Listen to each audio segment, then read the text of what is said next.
I still remember shooting on the most basic setups, trying to make cinematic work with whatever I had. Small shoots, long nights, missed sleep, endless edits. And honestly, there were moments I questioned if all of it would even pay off. But every project taught me something.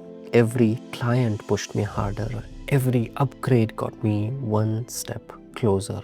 And today, that journey leads here.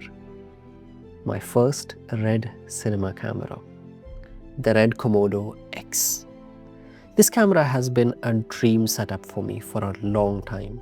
Compact, powerful, built for real cinema work.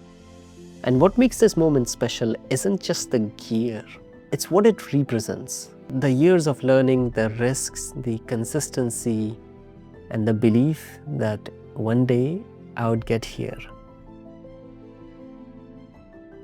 Thank you so much for watching and sticking around for so many unforgettable years.